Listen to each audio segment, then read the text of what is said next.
नमस्कार, मैं हूं मनोज वर्मा और आप देख रहे हैं अटेंशन। और अटेंशन में आज बात होगी आदिवासी बहाना संग निशाना। जी, एक बार फिर कांग्रेस ने आरएसएस को निशाने पर लिया है।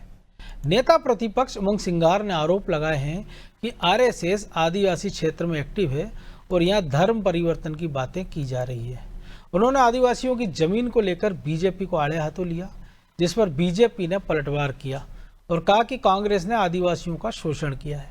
ऐसे में अब सवाल ये है कि कांग्रेस क्यों संघ को टारगेट कर रही है और क्या धर्म परिवर्तन के आरोप लगाकर नया नैरेटिव सेट किया जा रहा है। आज चर्चा इन्हीं सवालों के आसपास करेंगे, लेकिन पहले रिपोर्ट देखिए।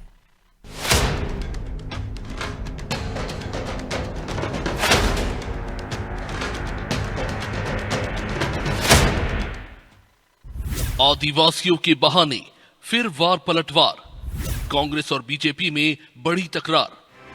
भले ही मध्य प्रदेश में चुनावी मौसम ना हो, लेकिन आदिवासियों को लेकर सियासी तूफान उठ रहा है। नेता प्रतिपक्ष उमंग सिंगार ने आदिवासियों के सहारे सरकार पर हमला बोला। उन्होंने दावा किया कि बीजेपी सरकार आदिवासियों की जमीनें छीन रही है और धर्म परिवर्तन के नाम पर उनकी संस्कृति पर हमला किया जा रहा है। सिंगार का दावा है कि आरएसएस आदिवासी इलाकों में सक्रिय है, आदिवासी प्रकृति पूजक है, लेकिन बीजेपी धर्म की राजनीति कर रही है। पट्टे छीने जा रहे हैं, घरों को तोड़ा जा रहा है। सिंगार ने तो ये भी आरोप लगाया कि कमलनाथ सरकार के वक्त जिन 3.25 लाख पट्टों का वितरण हुआ था, बीजेपी सरकार ने सत्ता में आते ही उन्हें रद्द कर दिया। कह सकता हूं कि आदिवासी क्षेत्रों में आरएसएस की किस प्रकार से विचारधारा को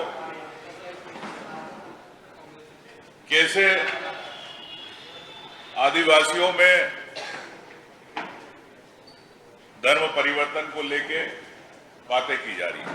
भारतीय जनता पार्टी धर्म की राजनीति में ले जाना चाहती है आदिवासियों को। पूरे प्रदेश के अंदर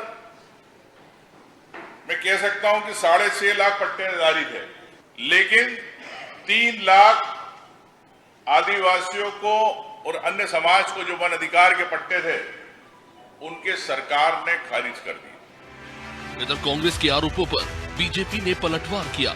बीजेपी ने कहा कि कांग्रेस से भ्रम फैला रही है। असल में बीजेपी सरकार ने वन अधिकार कानून को बेहतर तरीके से लागू किया। शिक्षा, स्वास्थ्य और रोजगार में भी आदिवासियों के लिए कई कदम उठाए। और क्या कुछ कहा, वो सुनिए। देखिए, भारतीय जनता पार्टी की सरकार ने सदैव ही आदिवासी वर्ग के साथ कल्याण सुनिश्चित किया है। पेशा कानून के माध्यम से उनको जल जंगल जमीन का अधिकार दिया और इसके साथ ही साथ आदिवासी वर्ग की जितनी आकांक्षाएं और अस्मिता थी, दोनों का ख्याल करने का काम हमारी सरकार ने किया है। भगवान बिरसा मुंडा, टांटिया भील और इस प्रकार से जितने भी रानी कमलापति समेत आदिवासी वर्ग के राष्ट्र नायक थे, उनको न्यायोचित सम्मान दिया। इतिहास की किताबों में उनका जो एक गौरवशाली इतिहास रहा था, उसको न्यायोचित तरीके से हमने रखा और इसके साथ ही साथ लगातार उनके कल्याण के लिए हर संभव तरीके से हमारी सरकार काम कर रही है। कांग्रेस पार्टी ने सिर्फ और सिर्फ आदिवासी वर्ग का शोषण किया था। प्रदेश में आदिवासी वर्ग हमेशा से सियासत के केंद्र में रहा। इस वर्ग को लुभाने दोनों ही दल एक दूसरे पर आरोप लगाते आए हैं। इस बार भी आदिवासी समाज को लेकर सियासी बयानबाजी तेज है, लेकिन असली सवाल यही है कि ये सियासी लड़ाई क्या आदिवासियों को उनका हक दिलाने के लिए है, या फिर कांग्रेस इस वर्ग के सहारे एक बार फिर राजनीतिक रोटियां सेक रही है। ब्यूरो रिपोर्ट, अनादि टीवी।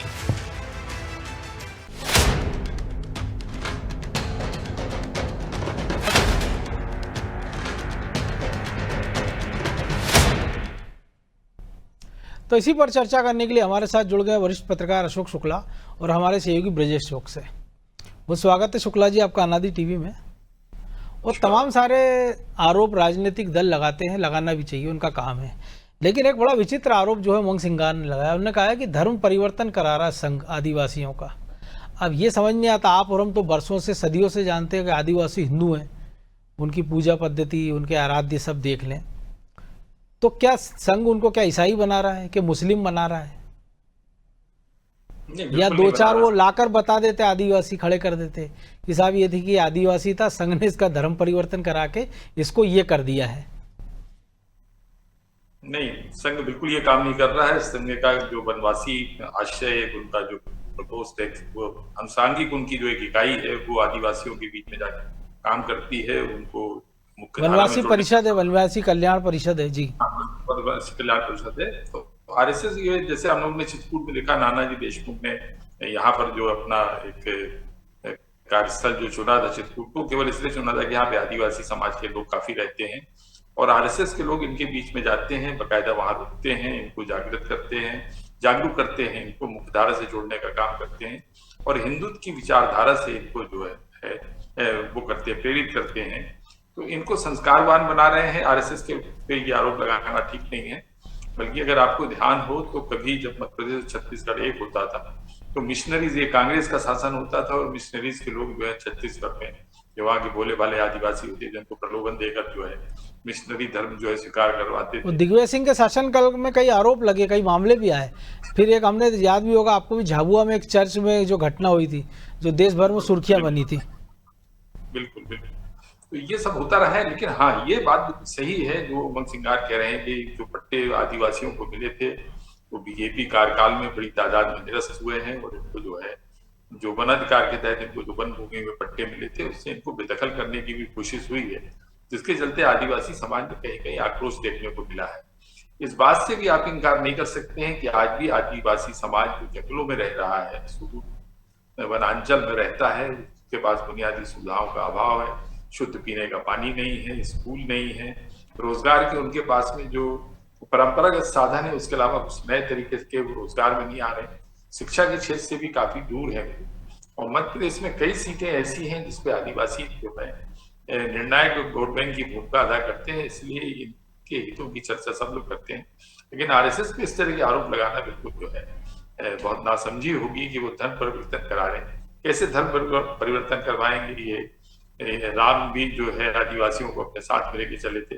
अभी भी हम लोग देखते हैं कि आदिवासियों के जो परंपरागत देवता है वो वही देव देवता है जो हमारे हिंदुओं के देवता होते हैं। तो उमंग सिंगार का ये आरोप बड़ा बचकाना है कि धर्म परिवर्तन कराया जा रहा है। कुछ बातों में उनके दम है कि जो उनके पट्टे जो मिले थे वो निरस्त किए गए हैं, तो बेहतर होता है कि वो धर्म परिवर्तन की बात छोड़कर आदिवासियों के जो पट्टे निरस्त हुए हैं उसको लेकर वो मुहिम चलाते कोई बात कहते थे तो बात समझ में आती है। उन्होंने बड़ा बचकाना आरोप लगाया है। जी ब्रजेश जी, आप कैसे देखते हैं? क्योंकि उमंग सिंगार की जो बुआ है, हमने देखा नेता प्रतिपक्ष रही हैं, उप मुख्यमंत्री रही हैं, आधा दर्जन बार से ज़्यादा की विधायक रही हैं, लंबे समय 10 बार से कम से कम रही हैं, खुद उमंग सिंगार के मंत्री रहे हैं, राहुल गांधी गुड लिस्ट में है, लंबे समय से विधायक हैं। तो उनके क्षेत्र के 4-6 मामले निकाल सकते थे वो कि देखिए मेरे क्षेत्र में ये हो रहा था और मैंने इसको रोका है, या मेरे क्षेत्र में आदिवासियों को पट्टे कमलनाथ सरकार में दिए गए थे, इस सरकार ने निरस्त कर दिए गए, मैं इनकी लड़ाई लड़ने चाह रहा हूँ। लेकिन केवल एक प्रेस कॉन्फ्रेंस कर देना और एक आरोप लगा देना केवल, और फिर आरोप लगाओ और भाग जाओ।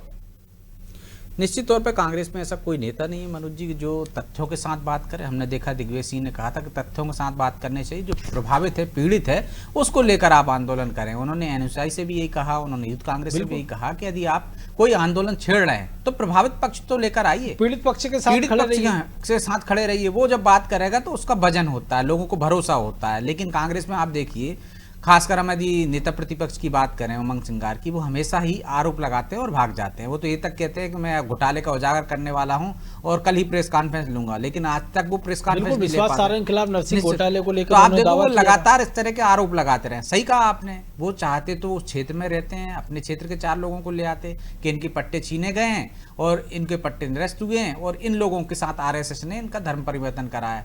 आरएसएस जिस तरह से आदिवासियों के बीच में काम करती है मनोज जी, ये कांग्रेस की चिंता का सही कारण ये है कि वो उनके बीच में काम करती है, उनके शिक्षा के क्षेत्र में, उनके सामाजिक सुधार में, उनके स्वास्थ्य के क्षेत्र में काम करती है और वो आरएसएस की विचारधारा से प्रभावित होकर बीजेपी के समर्थन में चले जाते हैं।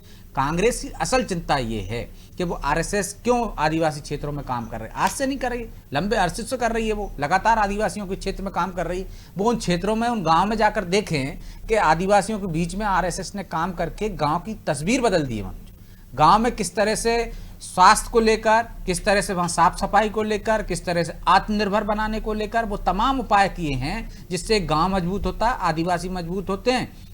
और यही कारण तो है कि ईसाई आदिवासी क्यों बनते हैं मनोज, लालच की वजह से बनते हैं ना। बिल्कुल। वो तकलीफों में रहते हैं, उनकी समस्याओं का समाधान नहीं होता, तो वो मिशनरी के जो जाते हैं वो उसको बहला फुसला देते हैं कि आप हमारे यहाँ जाओगे तो आपको वेतन मिलने लगेगा, आप हमारे यहाँ जाओगे तो आपको यदि कोई पैसा दे समस्या देंगे, है, कोई अंधविश्वास धंधा है जो खुलवा देंगे। आदिवासियों में है कि यदि आपके पास कोई ऊपरी साया है और ये है वो, आप चर्च में आ जाओगे तो ठीक हो जाओगे। इस तरह से तो हमने देखा है किस तरह से आदिवासी भोला होता है। आदिवासी वो बहकावे में जाता और मिशनरी के संपर्क में जाता और धर्म परिवर्तन कर लेता। हाल ही में हमने देखा एक मामला था, किस तरह से लड़की जब गई तो उसको पता चला कि वो तो मिशनरी 20 साल से मिशनरी 20 साल से मिशनरी है, आदिवासियों शादी की, वो वापस लौट के आई, पूरा परिवार ने परिवर्तन किया धर्म, वो आदिवासी हिंदू बने क्योंकि वो लड़की ने उनको पढ़ी लिखी थी। उसने कहा कि नहीं, क्यों गए थे वो, तब एक तथ्य सामने आया कि उसकी जो लड़के की माँ है उसको बीमार रहती थी, वो चर्च गए तो उनकी बीमारी ठीक हो गई। अब वो दवाई से ठीक हुई, किससे ठीक हुई है, लेकिन ठीक हो गई तो उनका भरोसा आ गया, भरोसा आ गया तो पूरा परिवार 20 साल से ईसाई बन गया था। तो ये जो भ्रम की बातें हैं जो वहां पे मिशनरी क्षेत्र के चलाते हैं, आदिवासी उनको जागृत करते हैं। पकड़े हमने देखा, दमोह की बात कर लें, हम मुरैना की तो बात कर आरएसएस लें, वही काम जबलपुर, करता है, भोपाल। वहां पे जागृत करता है, वो धर्म परिवर्तन नहीं कराता। धर्म परिवर्तन कर रहे हैं लोगों को समझाता है, रोकता है उनको कि आप बहकावे में मत आइए, उनको शिक्षित करता है, उनको स्वास्थ्य की चिंता करता है, वो काम करता है उनके भी। और इसी वजह से आदिवासी जो है वो अपने आप को हिंदू माने, हिंदू हैं वो, लेकिन जो कांग्रेस बहकावा करती है, बहलाती है उनको, जिससे कि उनका एक वोट बैंक बना रहे। यदि वो ईसाई बन जाते हैं तो आप देखिए कांग्रेस को फायदा होता है, वो कांग्रेस का वोट बैंक बन जाते हैं। तो कांग्रेस की सबसे बड़ी ये चिंता ये है कि आदिवासी आदिवासी ना रहे, उनका आदिवासियों के कोई जो परंपरा है ना आरएसएस उसको छेड़ती है, ना उनके जो विचार है उनको बदलती है, ना उनकी पूजा पद्धति बदलती है, कोई ऐसी शिकायत नहीं आती आरएसएस के बारे में। वो एक तरह से समाज सेवा करती है, उनके बीच में जाती है, उनकी जो बीमारियां हैं उनका इलाज करती है, उनको जागरूक करती है, उनको शिक्षा के क्षेत्र में बढ़ावा देती है कि आप शिक्षित होइए। ये जो जागरूकता फैलाती है उससे चिंतित है कांग्रेस, क्योंकि वो जागरूक हो जाएंगे, भोला वाला आदिवासी यदि शिक्षित हो जाएगा तो वो बहकावे में नहीं आएगा, ना मिशनरी के बहकावे में आएगा, ना किसी राजनीतिक दल के बहकावे में आएगा। वो निर्णय ले सकता है कि कौन सही कर रहा है उसके लिए, कौन गलत कर रहा है, कौन उसको धोखे में रख रहा है और कौन उसके लिए सच्ची ईमानदारी से काम कर रहा है। तो ये जो मुझे लगता है यही वजह है। चाहे दिग्विजय सिंह चिंतित होते हैं, दिग्विजय सिंह कहते हैं कि आदिवासियों में पैंट कैसे बना ली, इसकी किताब पढ़िए, इससे पता चल जाएगा। अरे तो आप क्या कर रहे हो, आपकी पार्टी क्या कर रही है, किसने रोका? आपने किसने रोका भाई? आप आदिवासियों के बीच में जाइए, क्यों वो हो रहे हैं? आपको किताब पढ़ के पता चल रहा है, आप बताइए। और वो दूसरों को उपदेश दे रहे हैं, ट्वीट कर रहे हैं कि किताब पढ़िए, ये किताब से आपको पता चल जाएगा कि आरएसएस ने तो शिक्षित करिए कि वो बेचारा पढ़ लिख पाए। हाँ, आरएसएस ने कैसे आदिवासियों को अपने जाल में फंसा लिया। अरे भाई जाल में कोई नहीं फंसाता, यदि आप शिक्षित हो जाओगे, आप शिक्षित कर देते उनको आदिवासियों को इतने सालों में, तो वो जाल में ही नहीं फंसता जो आप जाल कह रहे हो। वो विवेक से निर्णय ले सकता था, लेकिन अब दौर बदल गया मनोज जी। अब आदिवासी शिक्षित है, ग्रामीण क्षेत्रों में चले जाइए आप, तमाम तरह की सुविधाएं हैं, चाहे नल जल की बात करें, चाहे आवास की बात करें, चाहे स्वास्थ्य की बात करें, वो सब सुविधाएं, चाहे शिक्षा की बात करें, वो शिक्षित हो रहा है, वो विवेक से निर्णय ले रहा है। तो मुझे लगता है यही वजह है कि जो आदिवासी नेता हैं, जो आदिवासियों के नाम पे अपनी रोटियां सेकते हैं, वो उनको जमीन खिसकती दिख रही है। वो सोच रहे हैं कि वैसा ही बना रहे, अशिक्षित रहे तो जैसा वो कहेंगे मान लेगा, जैसा कहे हाँकते रहे उसको। हाँ। लेकिन शुक्ला जी, हम देखते यही कमलनाथ के समय जब हुआ था कि जनगणना होगी, हालांकि वो कोरोना कारण हुई नहीं, तो पूरी कांग्रेस कहती थी कि हम आदिवासियों से अपील कर रहे हैं कि आप जो जनगणना का फॉर्म है आप उसमें खुद को हिंदू ना लिखें, आदिवासी लिखें। वही कांग्रेस हम देख रहे हैं जो उनके जो बड़े नेता रहे, अरविंद नेताम, जो कि इंदिरा गांधी की मंत्रिमंडल में मंत्री रहे, नरसिम्हा राव के मंत्री रहे, पिछले दिनों संघ के कार्यक्रम में गए थे वो नागपुर में। उसके बाद आकर उन्होंने कहा कि कांग्रेस में आदिवासियों के साथ क्या आश्रय किया जा रहा था और संघ को लेकर जो उनकी सोच थी वो बदल गई है कि संघ मुझे लगता था कि आदिवासियों के बारे में क्या सोचता है लेकिन करता क्या है। तो अब बेहतर ये है कि कांग्रेस आरोप लगाने की जगह उनकी कार्य पद्धति को देखे और ये देखे कि उनको अपनी कार्य पद्धति में कैसे बदलाव करना चाहिए। फिर ज़्यादा अच्छे से उस तरीके से, अगर आपको लगता है कि संघ घुसपैठ कर रहा है, आपका दखल कम होता जा रहा है, तो आप फिर उसी पैटर्न पर जाइए बजाय आरोप लगाने के।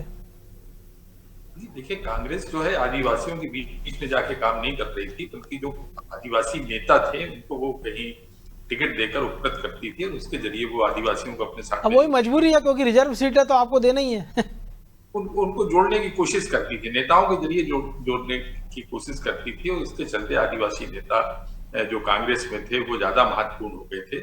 लेकिन ये समाज जो था, आदिवासी समाज से, जैसा भी आपने भी बताया कि धीरे धीरे ये जागरूक हो रहा है, इसमें राजनीतिक जागरूकता भी इसमें बढ़ी है। पुलवामा एक पार्टी बनी, देखिए तो राजनीतिक चेतना का भी संचार इनमें हुआ है। अब ये अपना भला बुरा समझते हैं। और जो आरएसएस की बात है, तो आरएसएस का जो आदिवासी कल्याण परिषद, वनवासी कल्याण परिषद है, वो बकायदा आदिवासियों के बीच में जाकर रहता है। कई कई दिन रुकते हैं, इनके कार्यकर्ता रुकते हैं। मैंने स्वतः अपनी आंखों से देखा कि जो मझगवा का आदिवासी क्षेत्र था, वहां पे किस तरह से आरएसएस के लोग जाते थे और इसी समाज के बीच में रहते थे, उन्हीं का बनाया भोजन करते थे, उनको बतलाते थे कि कैसे उनके क्या अधिकार है, क्या सरकार उनके लिए कल्याणकारी योजना चला रही है। तो ये तमाम काम जो ये आरएसएस के लोग करते थे। मैं आपको रोक रहा हूँ शुक्ला जी। मैं अभी पिछले दिनों का आपको किस्सा बताता हूँ। केंद्रीय मंत्री एल मुरुगन तमिलनाडु से आते हैं, मध्य प्रदेश के कोटे से सांसद हैं। लगभग 4 दशक हुए उनको बीजेपी से जुड़े हुए। पहले एबीपी से जुड़े थे। तो मैंने उनसे पूछा था कि तमिलनाडु में जहाँ बीजेपी का आज भी कोई ज़्यादा बड़ा आधार नहीं है, 10-12 वोट % शेयर अब पहुँचा है, वहाँ पर आप 4 दशक पहले बीजेपी से कैसे जुड़े? तो उन्होंने किस्सा बताया कि वो जिस गांव की दलित बस्ती में वो रहते थे, कोई सुविधाएं वहाँ नहीं थी। वहाँ संघ के एक प्रचारक आया करते थे, वो फिर वहीं रहने लगे। वो दलितों के साथ रहते थे, उनका सुख दुख में ध्यान रखते थे, उनके साथ खाना खाते थे। बोलो इस बात ने मुझे प्रेरित किया। फिर उसकी प्रेरणा से मैं एबीपी से जुड़ा, फिर संघ से जुड़ा और बीजेपी में आ गया। तो यानी 4 दशक पहले जिन इलाकों में बीजेपी का कोई आधार नहीं, वहाँ भी संघ काम कर रहा है।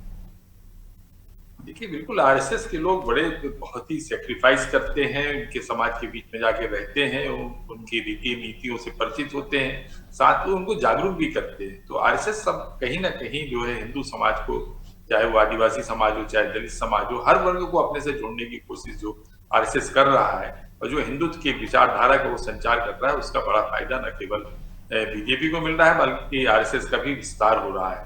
तो आदिवासी समाज जो है अपना हित अनहित दोनों जानता है, समझता है। उमंग सिंगार कुछ भी कहते रहे, हालांकि वो खुद भी आदिवासी समाज से। उमंग सिंगार से ये पूछा जाए कि भैया अभी ये कौन सा धर्म परिवर्तन हो गया, कहाँ किस तरह से धर्म परिवर्तन हो गया, आदिवासियों का वास्तविक धर्म क्या है? हिंदुत्व ही तो उनका धर्म है। और आरएसएस के लोग अगर उनको हिंदुत्व की विचारधारा से जोड़ रहे हैं तो कौन सा धर्म परिवर्तन करा रहे हैं? तो उमंग सिंगार जो कुछ कह रहे हैं वो तो समझ से परे है।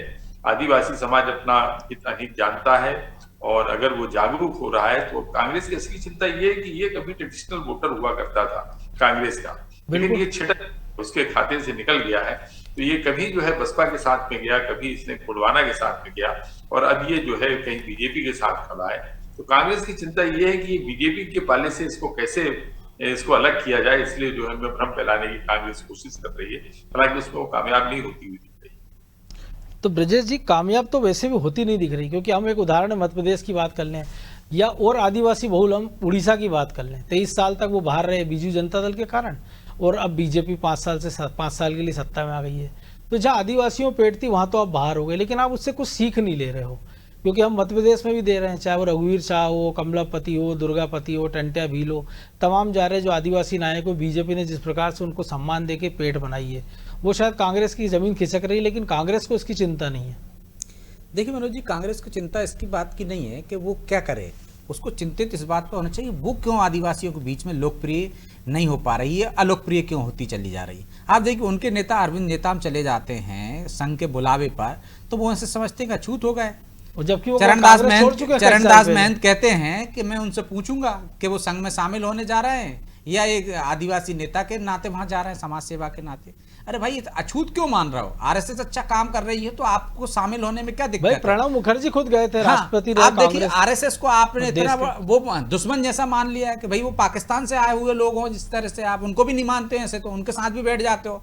आरएसएस के यदि किसी कार्यक्रम में उनके विधायक चले जाते तो आप देखिए हरदा में उनका पूर्व नगर पालिका अध्यक्ष और जिला कांग्रेस प्रवक्ता प्रेस कॉन्फ्रेंस ले लेते हैं। भाई वो कहते हैं कि मैं तो सामाजिक कार्यक्रम में गया था, वहां आरएसएस ने कार्यक्रम किया था तो क्या गलत किया था, मेला का आयोजन किया था। बिल्कुल। आप देखिए हाल ही में एक और मामला आया कि वो आरएसएस के उसमें चले गए, आरएसएस के विधायक ने तारीफ कर दी है, तो दिक्कत है।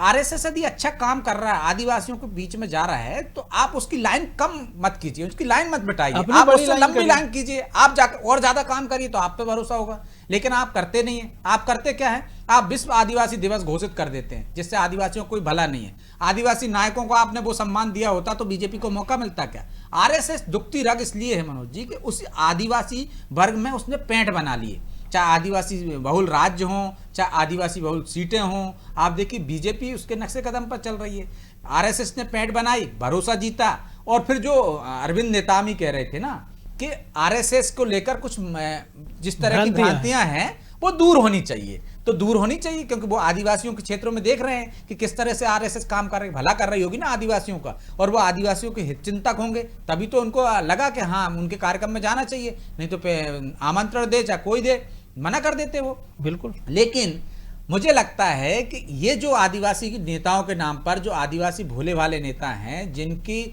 वजह से अपनी राजनीति चमका रहे हैं, वो काम तो करना नहीं चाहते। उनका भला क्या किया? उमंग सिंगार रहे हैं, वन विभाग में रहे, वन मंत्री रहे हैं। उमंग सिंगार 15 माह में रहे, पहली बार मंत्री बने थे। उनकी बुआ तो उनसे पहले उप मुख्यमंत्री थी, नेता प्रतिपक्ष थी। उन्होंने कितना भला कर दिया आदिवासियों को। वो कहते हैं कि देखिए हमारी बुआ जी ने ये किया था और 15 माह मैंने आदिवासियों के लिए किया।